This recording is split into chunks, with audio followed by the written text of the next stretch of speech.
CISO of the Year by the Pittsburgh Technology Council. His accolades go on, but he's been featured in Network World, Inside Higher Education, University Business, and Mighty Guides for his work in higher education, cloud computing.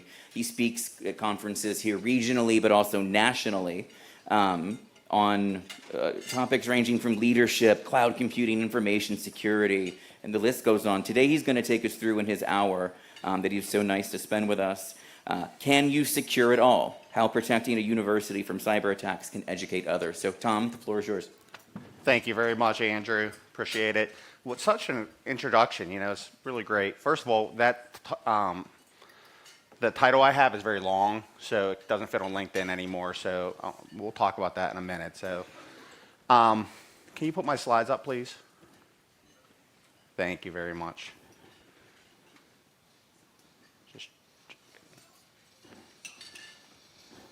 There you go. So as Andrew mentioned, I'm from Duquesne University, which is literally just across the street that way behind us. And so I'll tell you a little bit about that in a minute. But what we're going to hopefully cover today is I'm going to tell you a little bit about Duquesne, a little bit about myself. Then I'm going to give you a little bit of perspective of what makes cybersecurity and higher education very unique. And then I'm going to go through a few lessons, things that I hope you can learn from. Some things you might say, this is kind of trivial stuff. We know how to do this. But I'm going to tell you what makes it very different for higher education and how we do things.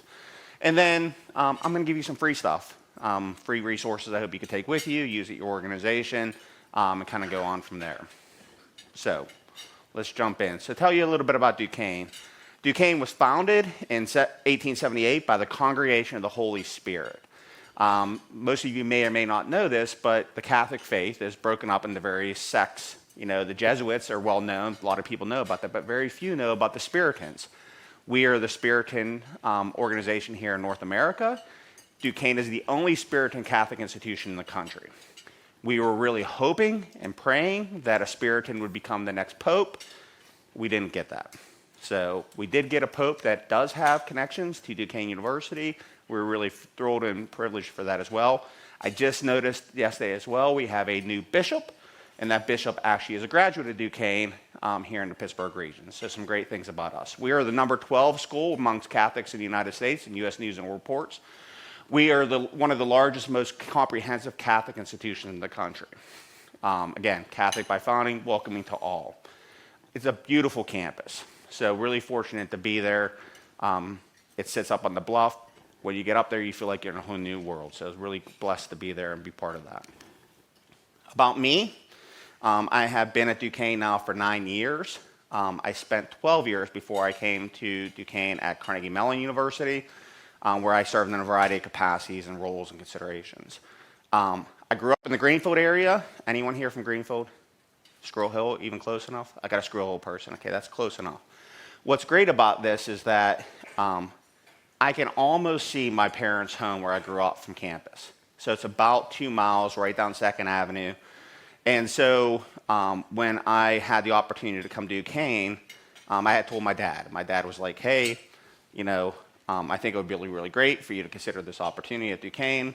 I was like, I don't know, Dad. I went 8 years through Catholic grade school. Do I really want to go back to Catholic grade school for the rest of my life? And he was like, well, why wouldn't you? And I said, well, let's go ahead and see. And so I'm back in Catholic grade school for the rest of my life. That's the way I look at it. So, which I'm very fortunate to do because I really feel at home. That's where I spent my time growing up. And so now I'm back on a college campus doing things that I have instilled in me in my foundation beliefs. So great. I'm a Pittsburgher true and true. I have Steelers season tickets. I've been doing that for 25 years with my 2 best friends. And so I live and breathe this community and what we do. You'll hear me talk about our community as I go on through this conversation, and I'm part of all of it, from our cohorts and our constituents to our working groups. We have a lot of things happening, and I hope I can teach you some of those things we have. I am the university's first Chief Information Security Officer. I will be the second Chief Information Officer on July 1st. So I am within 25 days of moving on from this particular role and taking on the role of the CIO. So very fortunate to do that. Our CIO, who was the first CIO, is retiring on June 30th. So first of all, this picture, and I put this up here for a reason, was when I was accepting the award for the EDUCAUSE Community Leadership Award in 2024. Yeah, I think that's right. 2023. And I think about this a lot because as I'm standing up on the stage in front of 7,000 people accepting this award for all of higher education IT, it is the second highest award that higher education IT offers. I thought about how quickly that almost didn't happen. And so I want to tell you a story that hopefully you guys can understand as security professionals. I thought I was going to be the shortest CISO in Duquesne history. So I get to work. I barely have my computer. Just learned how to log into my email. I'm probably on the second or third day of my job. I don't even know where my office is, I don't think yet. And I get a contact from one of our individuals and said, hey, listen, we had this executive who called us up and said that, they accepted a call from some guy from Dell Computing. They had a support issue, and, they clicked a couple buttons, and, they don't know what happened. So they just called us right away, and then we ran somebody up there. I'm the first CISO. We have no security staff. I have no forensics. I have no incident response plan. I have nothing in place at this point to figure out how I'm going to respond to this situation. So the first thing I asked was, well, do you guys know what they did when they're on the computer, and did they access any information? They said, well, no, we don't know that. We've never looked at that stuff. I said, well, what do you mean you've never looked at that? They said, well, we just didn't. We just rebuild the computer when this happens. I said, it's happened before? And they were like, oh, yeah. I'm like, no, this doesn't happen. It's not supposed to happen. And if it does happen, we're not supposed to respond that way. And so the first thing I did was I said, all right, let's quarantine the machine. Don't touch it. Let's just see what's on it. Grabbed the tool. It was a free tool that I had used previously at another institution. Ran a data loss prevention scan on it to see what was on it. You guys want to guess? Anyone want to guess what's on it? PII. So the individual who was infected by this was somebody who had been at the university for about 30 years. So long timer. Anyone know how we used to track employees 30 years ago? Their socials. That was your employee ID. That's what you got, your social security number. In fact, their time cards that we had for students, student employees, staff, was all tracked by your social security number. So we had tests. Okay, it's back. We had time cards. And so we scanned this computer, and there was thousands of hits. I freaked out. I didn't know what to do because I had no plan. I had no resources. I had no team. I had nowhere to turn to figure out where we're going to go. So immediately, contacted a local cybersecurity forensics firm and asked them to take a look at it and really do the analysis because I had nothing available for us. But when I told the team what we found, they weren't surprised. They weren't surprised that that information was out there. And I was surprised to hear them say that. Like, well, yeah, this stuff's probably out there floating around everywhere. So do you guys ever think about fixing that? And they were like, yeah, eventually we might get to it. We're busy. And I'm like, no, we can't do this. This isn't the way we have to do business. So fortunately enough, when we did the forensics, we were able to quickly determine that no information was accessed, and we were not at risk. So this started me on the right foot by saying, this is an opportunity for a CISO coming in for the first time in higher education to be able to cement why we're here, why we have this position, because people were skeptical. They didn't know why we needed a CISO or an information security team, what I was going to be doing in my role and responsibility. And first thing I said is, well, we're going to eliminate this distributed use of PII if it's been sitting out there for many years. And we're going to try to find a way to remediate all that stuff where we need to go. Fortunately enough, we were able to do that, get through that. We'll talk about that in a minute. But I thought it was going to be the shortest CISO in history. Because sure enough, third day on a job, breach like that, if it would have occurred, it might have cost me my job before I even started. So what makes higher education so unique? So first of all, we have the money. Not all of us. Duquesne doesn't have your money. Point Park, I saw sitting here, they don't have the money. Geneva, sorry, we don't have the money either. Seton Hill, sorry, we don't have it either. So I'm sorry, I'm picking on my university folks who are here. But guess who does? Some of these bigger schools, Harvard, sitting on a $50 billion endowment. Yale, $40 billion. You know, I used to say when I was at Carnegie Mellon, because we always cried that we didn't have a lot of money, you know, and they didn't have a lot of money compared to their peers. This set of peers, you don't see them on this list. That's where they compare themselves. At Duquesne, I compare myself to the Carnegie Mellon pizza budget. So that's how I look at things. Like, do I have enough money to do what we need to do? But they look at us and target us because they know we have this cash. But what we also have is we have a tremendous amount of data. How many of you in the room are in the financial sector? Couple. How many in retail? What about, how many of you are vendors? Not a lot. What other sectors am I missing? Huh? Manufacturing. How many of you in manufacturing? Quite a bit. So what makes us unique is that we have a tremendous amount of data. We have all the data that a financial institution has. We actually have tax returns. We have financial statements. We have, you know, fundraising activity. We have all this stuff that banks have. But banks have a lot more resources on their side than we do. So people see that and know that why would I actually target a bank in a cyber breach when I could just go get that from, you know, Duquesne down the street? They have the same stuff. We could use that same data in our considerations and attacks that I could get from a bank, which is a lot harder for us to break into. We are less resourced than corporate. We have far less of a budget in our cybersecurity team. Just as a show of hands, how many of you have a cybersecurity team above 50? And just start at 50, just a couple. What about above 25? What about above 10? What above 2?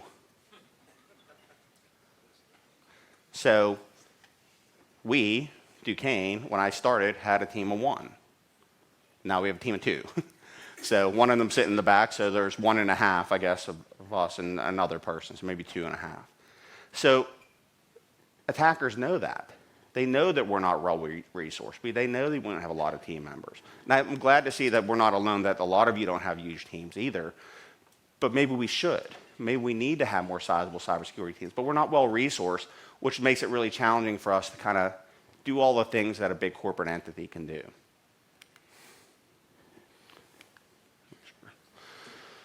So the other thing that makes us unique is we're kind of all things to all people. So we are basically an ISP, and that's the way I got to think about it. We have 8,000 kids, students, not kids, I have to correct myself, students, young adults, who make their home in or around campus. That's 8,000 people who we don't manage, that we don't manage their devices, that are on our network, that we basically are providing internet services to. That's 8,000 people who are insider threats on our network every single day. Because what do you think they're doing on their computers? They're not doing the things that we would legitimize on a business. They're gaming, they're going on chat rooms, they're doing things they shouldn't do, probably on sites they're not supposed to go to, and they bring that all to campus. But yet I have all that data that I just chatted about that I need to protect, but I have 8,000 people who are bringing all these various devices on campus. We have, you know, about 20 to 30,000 devices on campus at any given point, just to give you some perspective. Now, what makes it even more challenging is we generally have an open architecture. For the longest time, you know, universities were given IP addresses, given them. We have, right now, a Class C and 2 Class Bs. We have no business with a Class C and 2 Class Bs. That's a tremendous amount. I am selling one, $2 million, Class C, July 1st. If you're interested, I'll just write me a check. I'll give it to you. So it is going up for sale. So we are going to shed one of them. But what we did as universities was something really we thought was trivial at the time. We put every computer on our network on a Class C address, public IP address, because we wanted to be open. We wanted everyone to be able to talk to us, everyone to be free and academic freedom and research freedom, and you guys can all do this. We're going to give you the public access to the internet. So where all of you may have a handful of IP addresses that are public, I had 20,000 public IP addresses. So every time I get scored from Security Scorecard, I'm glad I didn't see them here so I could talk about them. I got like an F because I have all these public IP addresses. And I'm like, well, that's not really relevant for where we're at. But it's a little bit challenging to secure 20,000 public IP addresses because that's just not how we were meant to be. We were supposed to provide openness and freedom to our researchers, to our faculty. And then all of a sudden, these attacks are happening. Guess what? We started to draw that back. How did the faculty feel when we start drawing things back? They don't like it, do they? I'm picking on my faculty colleague here. So, and it's not great. They want to be able to do those things. And we want to be able to do that, but we have to have some restrictions. The other thing is we do a lot of cross collaboration with other institutions. We do share information, research, grants, funding, in various capacities with other people, oftentimes with very sensitive data, medical research. And so we have to secure that information properly based on all the standards we have and all the compliance obligations we need. And it's really hard to do both, to be collaborative yet secure. The other thing is, because I asked you guys all about the various different industries you're in, because we have every single compliance obligation there is in higher education, with the exception of SOX. Every single one of them applies to a university. So I have to know HIPAA, FERPA, GDPR, GLBA, PCI DSS, CMMC, and I have to know it better than nearly anyone. I don't know it all, so I have to call my auditors. I know they're here, so I basically make them my experts. So thank you, Bill and Andy. I know you guys are here because I could not do that by myself. We have to be experts at everything. So lesson one, let's talk about cybersecurity risks in higher education. So this picture is not a fake stock picture. This is one that I walked into one of our closets about a year and a half ago. And I thought about it and said, can you spot the rogue device on that switch, or that closet? Probably not. But this happened because we're stretched thin. We had some outside contractors that came in, and they did this, to us. And so we had to quickly pivot and say, listen, we can't do that. How would we ever spot something malicious in this closet? And we have to secure that. But these are the types of things I walked into, things that I was concerned about when I came to Duquesne, things that still concern me. But real picture, I still can't believe it. But I hope your closets don't look like this, by the way, but they might. And by the way, if you guys ever have to have a question while I'm talking, I'm not afraid to have you guys raise your hands and ask me clarification for anything. So don't feel like you can't raise your hand and chat through this. So I'm going to talk about 3 specific types of attacks that we see quite often, but there's quite a few more. But I'm going to talk about phishing, explain to you a little bit more about what we see pretty often and what warriors made. Of course, ransomware is a big thing for the higher education, and DDoS attacks. And we may touch on a few other things, but we'll go through this for lesson 1. So unfortunately, we as a university see several major sextortion scams at the beginning of every semester. Children, young adults, students get their first sense of freedom when they come to campus. And in doing so, they often are exploring new things. Sometimes, very often, new things online that maybe they couldn't do when they're at home. I get a few calls a year for a sextortion scam where a student says, please help me. So-and-so has threatened to share some explicit things about me to my family and friends in social media. What should I do? And first thing I think of is thank the Lord that they called me. Thankfully, they asked me about this because it could have been worse. It could have been something that they held inside, something that they didn't bring forward, something they didn't talk to us about, and it could have cost them much, much more. This one in particular is a great one where they basically find out where you live, find a picture of your home online, tell you they know your house, know how to reach you, and then they start to extort you for money, saying if you don't pay us by this date, we know what you've been doing online, we're going to send it to your friends. They don't even know if they really have pictures at this point. This is just a sexual extortion where they actually found some publicly available information about you online, found your home address. This happens to be a story. I couldn't use the real ones I've seen personally because it would violate some privacy laws. This is from Krebs on security, where he talked about this last year, where it's really concerning in the sense that this happened to hundreds of thousands of people across this country, largely young adults that were targeted in these considerations. And people freaked out about it. This is probably the one that keeps me up the most during the early part of the academic year, because I know it's going to happen. I know it's coming. I know something like this is going to happen to a student. We have thankfully and thoughtfully talked to our student life organization, we have talked to our public safety organization, and we have prepared them for what happens in these activities. We have brought in external law enforcement to teach us, to train us, to help us understand how to react in these considerations. Anyone want to know what you do when you get a sextortion scam?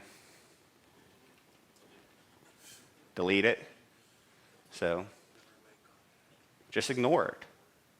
Just ignore it. If they know, the minute they get something out of you where they feel like they have won a little bit of your anxiety, your concern, they know they got you.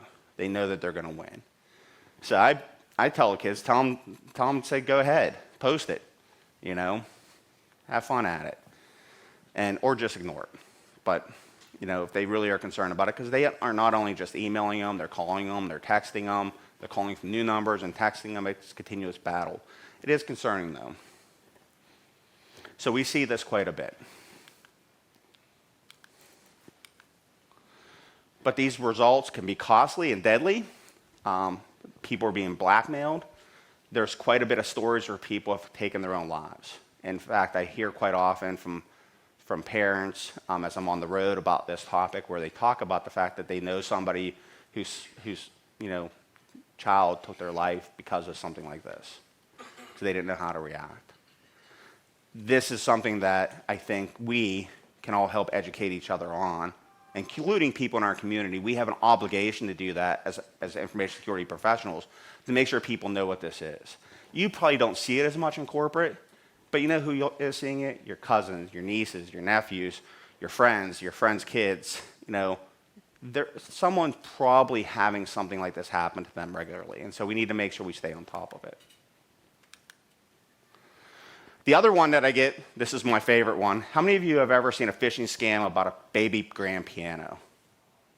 Only a couple of you. Oh my gosh, I love this. So I see he's laughing over here about the baby grand piano. I don't understand what the fascination is, but we get hit with this phishing message every year where they basically say, I'm moving. Would you like to buy my baby grand piano or some fancy guitar or some high expensive camera? And listen, you just have to pay me for the cost of shipping, and I'm going to send it to you. That's it. And so we get it all the time. I'm like, what's the fascination with a baby grand piano? And really, is someone going to give you a baby grand piano for $150? Because that's what they asked for. Like, I think that was like $500. The camera's like $150. But it happens all the time. They're like, oh my gosh, I bought this baby grand piano from your faculty member, and they haven't delivered it yet. Can you do something about it? I'm like, which faculty member? And it's some spoof message that came out, maybe a compromised account, which we do see quite a bit of. And people fall for this all the time. When I came to Duquesne, we didn't have any advanced email protection. We didn't have a lot of considerations around our email. And so I started to see this rash of compromised accounts happen when I first got there. And it kept happening over and over. So one compromised account, then 5, then 10, then 20. And I ran the statistics, and we had like a couple hundred a year, several hundred. And I said, well, how are we preventing this? Like, well, we can't stop it. It's just going to keep coming and keep coming. I'm like, what do you mean you can't stop it? Of course you could stop it. There's a variety of protections to put in place to protect this. And they said, well, we just reported to Microsoft that there's a phishing message, and Microsoft takes care of it. I'm like, how many guys, has Microsoft ever taken care of anything? Like, seriously. Besides charging you more, I don't know if they've ever done that. So I said, that's I've never even heard of that, like reported to Microsoft. So I said, well, we have to start blocking these individuals and start evaluating how people are getting into these accounts. He said, oh, we could do that. I said, yes, we could do that. We should do that. We should have been doing that. And so we've added a whole bunch of protections, which I'll talk about in a minute. But these scams, we get all the time. And so I'm hoping that they just keep coming and coming, and you guys understand how we resolve them. Financial fraud, I got this one this week. This was one of my favorite ones. This is a financial fraud email. This one is actually from Ken Gormley, our president. Basically said, hey, to our CIO, Chuck Bartell, hey, I hope you're doing well. The CFO's out of the office. Can you help me with a wire transfer? So, and again, the great thing about it is they said use Zelle, PayPal, or Venmo. So, we've gotten better at this. I'm sure you all have seen business email compromises like this. I always am thoughtful about which ones come out, but it's obviously a big issue for phishing for us on campus. DDoS attacks. Because we have so many public IP addresses, thousands of them, we have been on the forefront of DDoS attacks for quite some time. And so therefore, there's a report almost every year where some school was taken offline for days, weeks, months related to a DDoS attack. It's because we have all these devices online and they just flood us. It's pretty easy to target us, pretty easy to get to us. Most of us haven't had DDoS protections. I did see there was a DDoS conversation from InfoBlocks earlier. A lot of schools still don't have kind of DDoS protection. It's actually really hard for us to do with how many devices and people we have, and it's very expensive. So a lot of schools have refrained from actually building in DDoS attack prevention. Ransomware in higher education was, and I say was, and I'll tell you why in a second, extremely lucrative in higher education. We have had schools shut down and go out of business because of ransomware attacks. Completely close their doors because of the expense and downtime affected by them in a ransomware attack. Some have spent hundreds of thousands and millions of dollars to recover from ransomware attacks, only for it to happen a second time or a third time. It has become very lucrative, but it's changing. Why is it changing? Because most organizations are starting to realize what is the answer for a ransomware attack is really simple. Anyone want to guess what's the easiest way to recover from a ransomware attack? Huh? Restore. There, I heard it in the back. Restore. If you have good backups, immutable backups where you can make sure that it's protected and recoverable, you can recover now. So a lot of organizations have realized that, hey, listen, we need to have better business continuity disaster recovery plans in place, and therefore we have to be prepared in the case of an attack, in case of a circumstance. We're just not going to pay it, we're going to recover. And they're able to do that now. But over the last couple of years, that wasn't always the case. How many of you guys feel 100% you can recover from a ransomware attack? That's not very many. So how many of you guys are going to pay the ransom? None of you guys are going to pay? I don't know. I think all of you are going to pay. So I think you're all pay. You just won't tell us.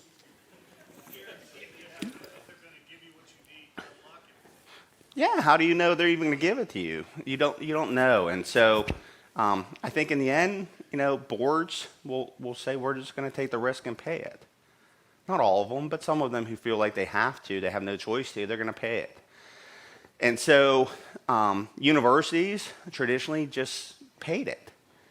They're not paying it now. And so, which is great for me because my cyber insurance was starting to skyrocket through the roof and finally is back to a manageable level because people finally said they're no longer paying the ransom. If it would have kept going, it would have priced us completely out of the cyber insurance market.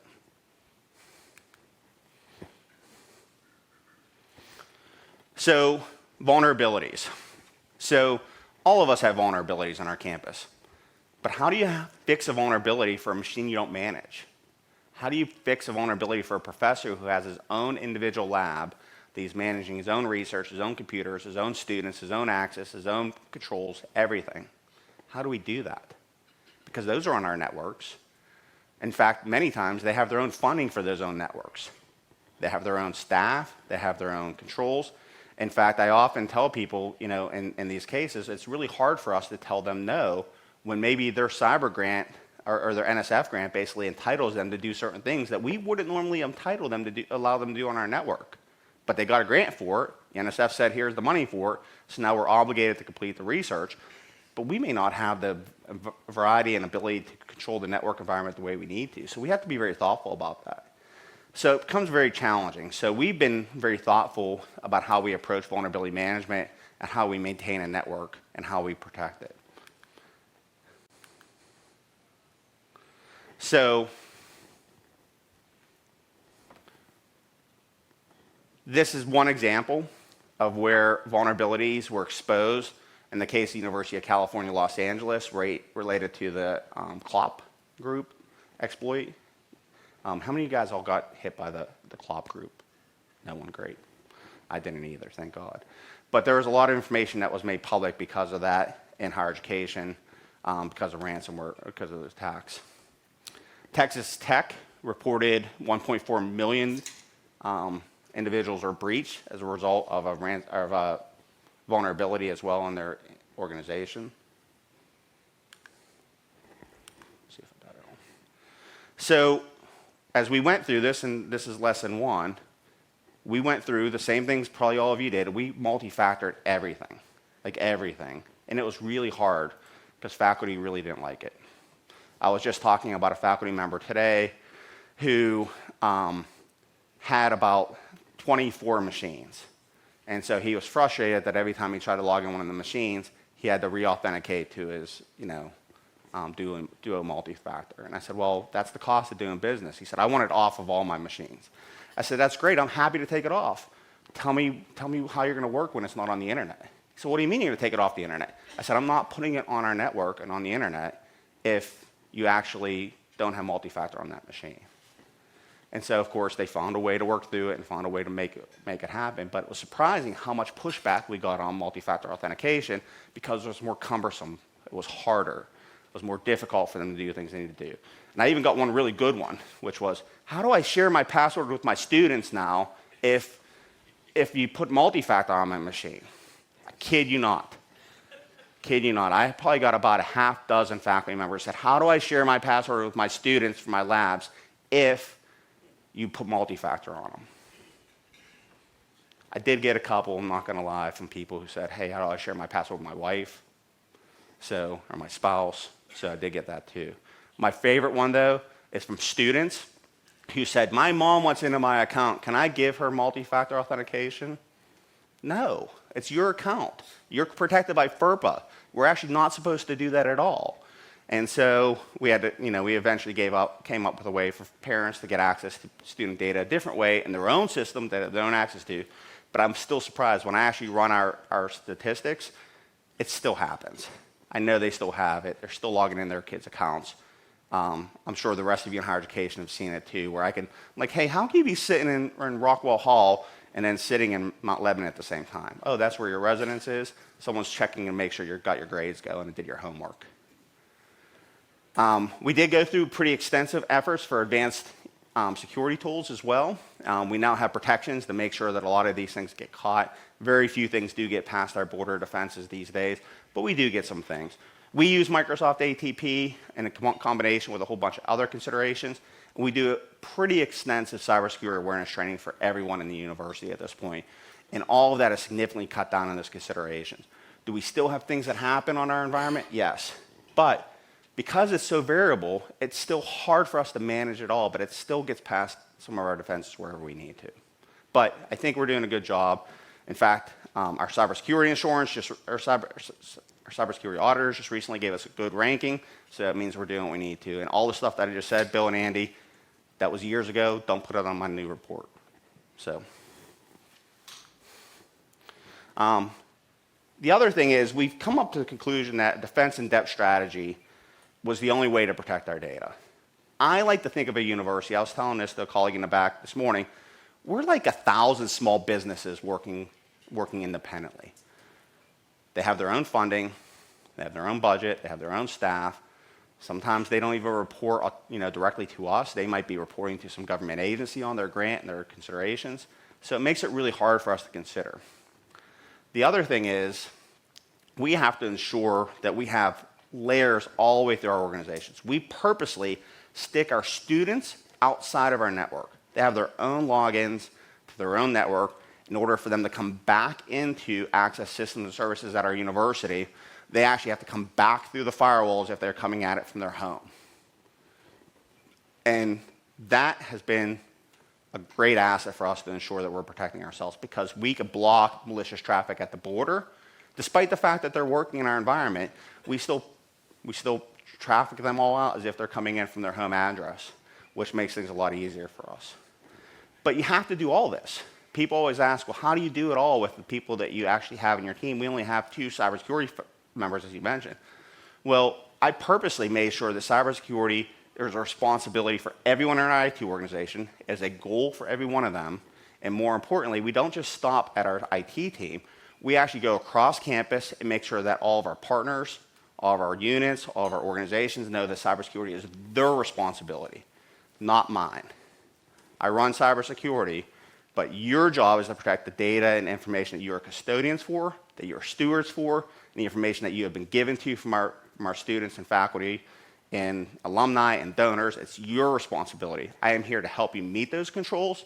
It is not my job to build all those controls. And they say, well, what controls do we need? Well, all of them. Everything here on this sheet. We need them all. Depends on how far you take each one of them. We, as I mentioned, have 20,000 devices on our network, sometimes even more. We only manage 2,000 of them. 18,000 threats. We block, based on our metrics, 7.2 million external attacks a week. 7.2 million. When I share this with our board, they go, 7.2 million. I said, yes, 7.2 million attacking Duquesne University every single week. And I could watch them in a map coming from all across the globe, with the exception of Russia. Sorry, Russia, we block you completely at this point. No Russian, North Korea too. Iran maybe.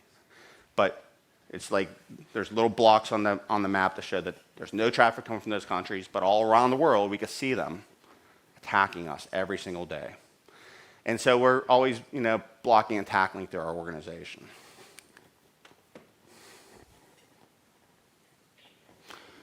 So, fortunately enough, there's strategies around this. So, in my slides, which I hope can get shared with you, there's a checklist from EdTech Magazine.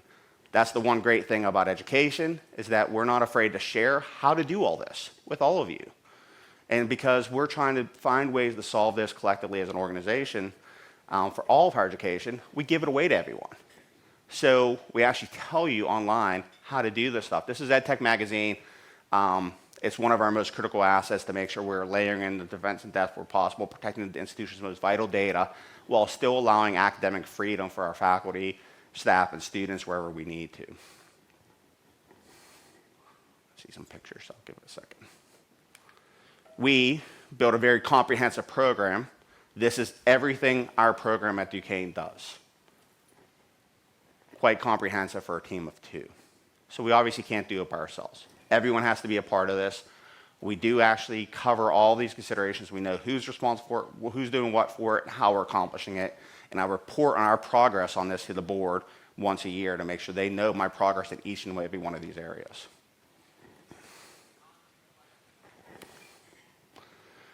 So, obviously, some of the critical ones are vulnerability management. We use platforms like Qualys to help us, next generation firewalls, which actually are phenomenal to work with, microsegmentation of our network. We coined something, yep. Can I ask what microsegmentation product you use? Because we use one and we're shopping. So we're using the native stuff with VLANs within our network protocols with our systems and services. We're not using a tool yet, because I probably know the ones that you have, the software-defined networks. We're doing it more logistically with VLANs within our network segments within our tools that we have for network management. So we call it, it was something that was coined when I was at Carnegie Mellon. I did borrow it, so if there's anyone from Carnegie Mellon here, just so you know, I did borrow it. It's called Secure Integrated Infrastructure, which basically allows us to microsegment our network for each and every use case that we apply. I mentioned that we added data loss prevention scanning to our network. We actually scanned our network right after that initial consideration that I had, and we remediated, including our servers, about over 3 million PII records that were straggling for the last 30 years. Pretty substantial. That would have bankrupted our organization if it ever got lost or stolen. But now it's all fixed, works good, we're in good shape. And then zero trust networking, kind of the SII approach. Governance, risk, and compliance. So when you all go out to ChatGPT and say, please build me a policy for, acceptable use. It goes out, gives you back this really fancy acceptable use policy. Where do you guys think that comes from? Where do you think those learning language models are building it from? They're from universities. We have all of our information public on the internet. All of our policies are available. We don't hide them behind an intranet. They're out there publicly so people can actually borrow, use them, and apply them. So when you're going out there and scanning those large language models, ChatGPT or others, they're pulling it from all the universities primarily across the country and using that to build your policy. So what you're seeing is probably, I'm not saying 100%, but probably more generally what you get from universities. We already make that publicly available for you. We do work to make sure we have risk and minimalization across it, but you all have this available to you. This is Educause, which I had talked about earlier, which is where I won my award. They actually have a library that has all the policies out there available. They're not restricted to download. You could go out there and borrow this and download this and apply this, teach with it, educate someone with it, compare it against your own stuff. And for us, when I came into the role of CISO, I said, well, how do I do this? Where do I start? How do I even build a program around that? There's actually a playbook out here that says, how do you build a security program from scratch? And so it gave me the opportunity to go through and start somewhere without having to start with nothing. Now, if we had ChatGPT, it would have been a whole different story. But back 8 years ago, a whole different animal. We had to actually research and find this stuff. But we do this. Education's open. You guys might hide things behind firewalls and protection. We don't. It's all readily available, which is something that's great about education.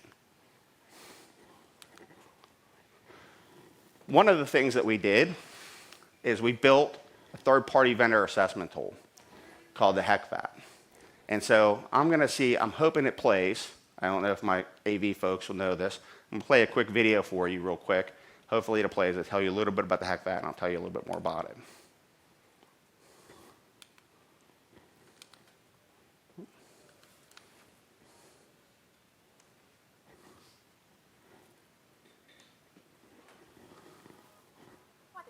Nope. The Higher Education Community Vendor Assessment Tool, or HECVAT, was created in partnership Can you turn on the mic on the stand? and ISAC, volunteers for colleges and universities. It's a toolkit designed to help higher ed institutions assess vendors and solutions to make sure you're making... Sorry. It's okay. As I'm talking about it, we'll see if we get it to play. So we had decided at some point that we needed to assess our third-party vendors. Probably the biggest risk to all of us these days. How all of our services are now moving to cloud services, moving to third parties in the cloud. And so we wanted to go through a questionnaire for this. So Carnegie Mellon, when I was there, built what I would call the questionnaire from hell. 320 questions for vendors. So imagine handing your vendor a questionnaire from Carnegie Mellon and saying, here are 320 things you need to complete before you can do business with the university. I was surprised that people were like, yeah, we'll fill it out. No, and we actually got people to do it. And so we took that questionnaire and we donated it to Educause to build something called the HECVAT, the Higher Education. It used to be the Cloud Vendor Assessment Tool, now it's the Community Vendor Assessment Tool. And you good?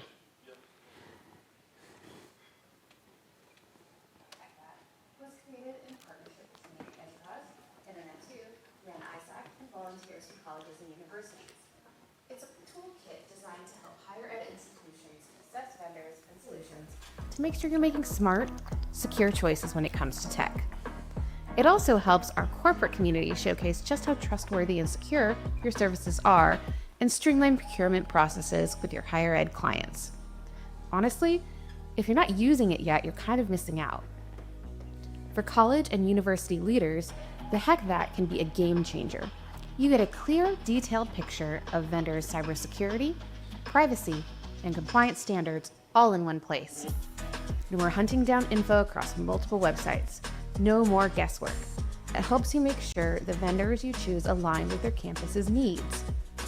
Industry leaders, this is your chance to stand out. Heck That gives you the opportunity to prove you've got the cybersecurity chops and the compliance cred that colleges and universities are looking for. The tool helps you build trust with potential clients by showing you're transparent, secure, and ready to meet higher ed's expectations. You're saying, hey, we get the unique needs of higher ed, and we want to make your life easier. Heck That is a tool that will help ensure strong, safe, and successful partnerships. It saves you time, builds trust, and most importantly, gets things done right. Start using Heck That today and take your partnerships to the next level.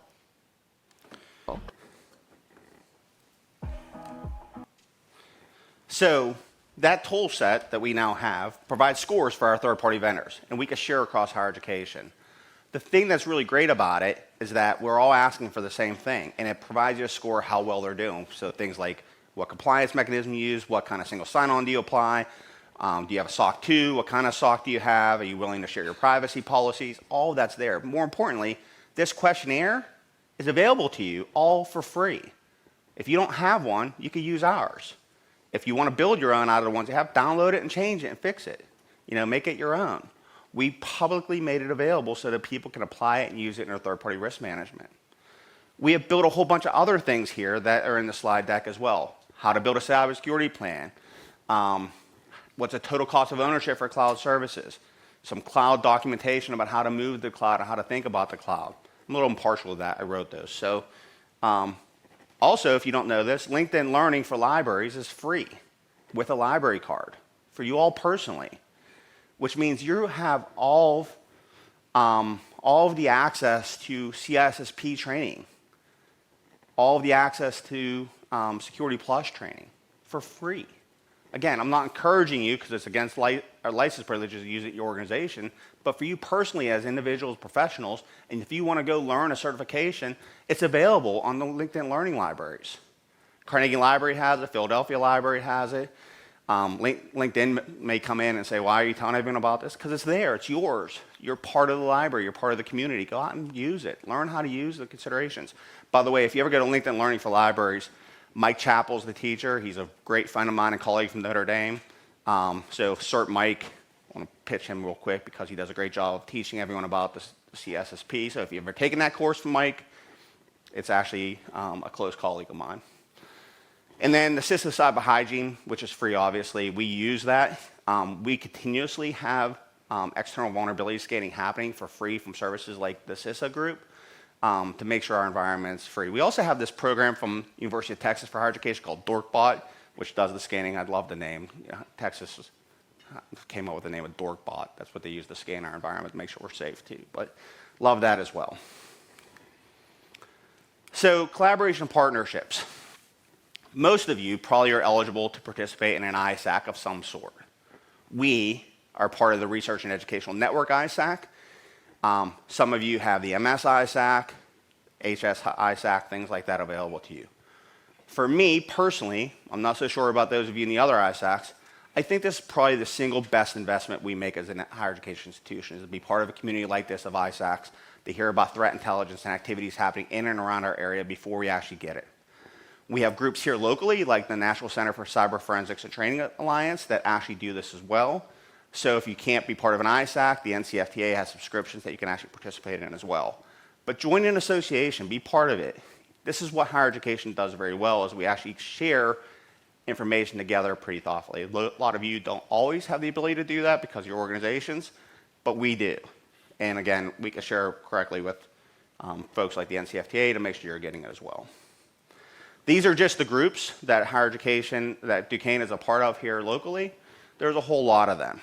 You all, I encourage you, I noticed across the way the ISC Squared, ISACA are in the room next to us, organizations, local organizations, that you could participate in and be a part of, join, be part of those groups.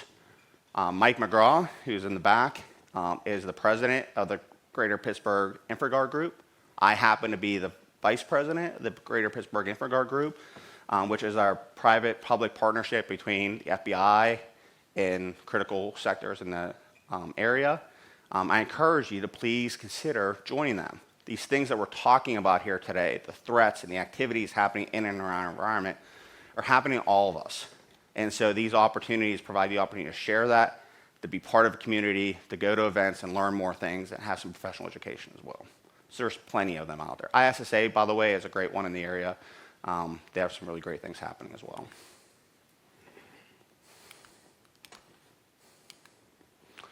So AI. So we heard today about all the great things AI is doing for cybersecurity around coding and activities around that. I feel that higher education is a unique opportunity to lead the way in AI for a number of reasons. First of all, how many of you guys have tried to price out ChatGPT yet? Anyone? Anyone know what the price of ChatGPT is for an institutional license or university? No one's done it yet? What about Claude? Grammarly? Wow, you guys are way behind. So first and foremost, I feel in the next 12 to 24 months, all of our organizations will be asking one or more of these vendors about licenses for your organization, how you contribute, be a part of, using one of these thoughtfully, correctly, ethically, and securely. And so we, in universities, are asking it already because guess what? If you ask ChatGPT for a license, and we basically say we're trying to drive down the price of their license, you know what they tell me? Why would we let you drive down the price of your subscription when all of your folks are already signed up for us? Everyone already has a license. Look at the thousands of people at Duquesne who are already signed up for ChatGPT, personally or professionally or otherwise. So it's been really hard for us to negotiate down pricing for these new AI tools on the market because they're making them readily available for everyone. And they're trying to push you to their pay model. They don't necessarily care if they get institutional pricing. They'll hit you up individually. So I have been working pretty collectively with our higher education peers to try to negotiate what I hope will be contracts that you guys can expand on later, contracts for these types of organizations. We are also in the process of building our own AI platforms. You know, we have this habit in higher education, by the way, where if we think things are too expensive, we're just going to build it ourselves. We thought ERP was too expensive, we built our own. Thought AI was too expensive, built our own. You know, thought networking was too expensive, we built our own research network. So if we feel like the vendors are too far out of the way, we're going to go out and find a way to build our own stuff because we just want to find a way to level the playing field and bring down the market. It's good and bad. Because we actually have to donate people to those resources, we have to do a little bit of both. In our case, we don't have the same concerns that you all have. We have the ability to experiment without massive financial consequences. In fact, it's being built into our curriculum. Our faculty, I don't know about your faculty at Point Park, but our faculty are being asked to take it and build it in their curriculum and use it and accept it where they can. But I still get about 20 phone calls going, how can I make sure my students aren't using AI and plagiarizing it in our work? And so we have to build the anti-plagiarism tools as well to make sure we could track who's using AI and who's using it inappropriately. And I anticipate at some point we are going to have tools readily available to all of us where you could detect if someone's sending an AI email, an AI-built document, something along those ways. You can understand if someone's actually truly writing it or they're just giving you work. I am concerned, as you all should be, whether or not the work that you are getting from employees is their work or AI-driven work. It may not matter, but you should be concerned about, do they really understand the concepts and terms? Or are they giving you the work from somebody else? It may not always be accurate. Any questions about AI, you guys? Yes. Are you doing anything to prevent the exfiltration of bias? Okay, sorry. Thank you. Didn't realize there was more online. Thank you for. Are you doing anything to prevent the exfiltration of information to AI? So whether that's people copying and pasting, or you're losing anything from IP to PHI? Not automatically yet. Obviously, policy, we have built policies around to make sure that that's not happening, but we haven't been able to find a way to articulate how to stop it from happening if people are using it that way. But no technology solutions for that? I haven't found one that really is working exceptionally well. You have one that you're using or seen yet? No, that's why I'm asking. No, there's really not, unfortunately. So you either prohibit it or you allow it and see how it goes and tell people they can't do it. So, but contractually, what we would do is if we sign a contract with, say, Anthropic or ChatGPT, we would contractually ensure our data is protected and isolated and segmented if we could.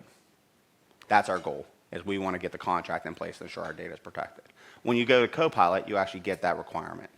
They actually say your data is institutionally protected just like the rest of your data in Microsoft. Any other questions about AI? Yes, another person over here.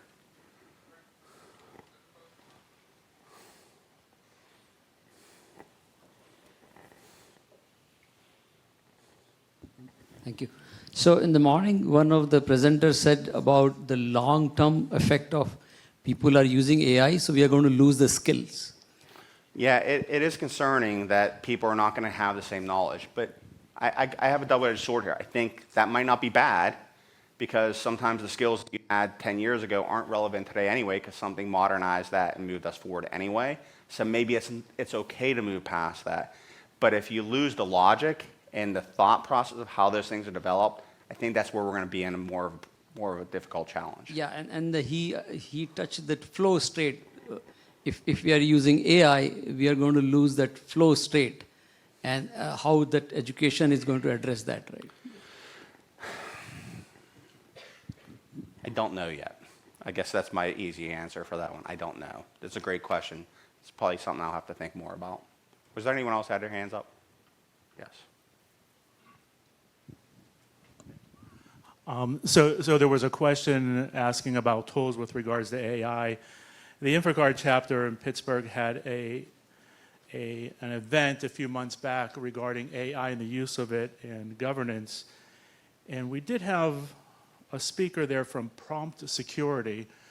They have a tool that's somewhat configurable, and what it allows you to do, and I don't know the details of this, and don't hold me to this, any of this specifically, but what it does is it allows you, the tool itself will identify AI that is being reached throughout any type of platform and let you know what's happening, then give you the ability to set thresholds to pull that back and allow some of it, and depending on what your organization allows. So it might be an opportunity there. Thanks, Mike.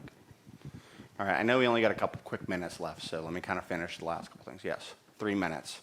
So obviously the numbers don't lie, for us in terms of how our adoption is working in terms of AI integration. 67% of universities plan to have AI adoption in some way, shape, or form by 2025, the end of this year, probably 3 times faster than the corporate average. So we certainly are going to be a little bit in front of that, and which will be really something to think about as you can actually learn from what AI efforts in higher education are doing. If you are not playing with AI, if you are not trying it on your own, if you are not going out there and prompting through those tools individually to learn how it works, start today. Go to ChatGPT, go to Copilot, go out to Claude, download Canva, and start learning how it works. Your users are already doing it, your people are already doing it. We need to understand how you should apply it and how you can use it in your work to avoid privacy and regulatory issues, but also security-related activities. And more importantly, guess who else is using all the AI tools? All the people attacking us. They're using that tools. We're not going to have the same issues we had in the past with grammar issues. They probably have bought Grammarly. They're probably writing better emails than we write now in order to send phishing messages. We're not going to have the same issues. Go out there, start encouraging you to apply it for it. And lastly, I hope in the end, you understand that our community is better together. This is my community, which is Greenfield right down the street, as I mentioned. And I hope you guys can participate, be part of the community, learn from us. And I hope you took something away from today's effort as we talked about cybersecurity and how to protect yourself learning from what education's doing. And again, if you want me to put up the free resource slide before I leave, if you guys need to take pictures of that, I'll do that as well. Thank you all, and here is my contact information, and we are done.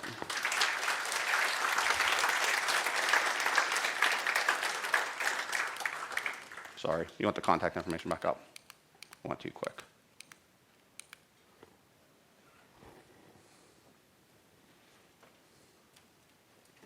Thanks, Andrew.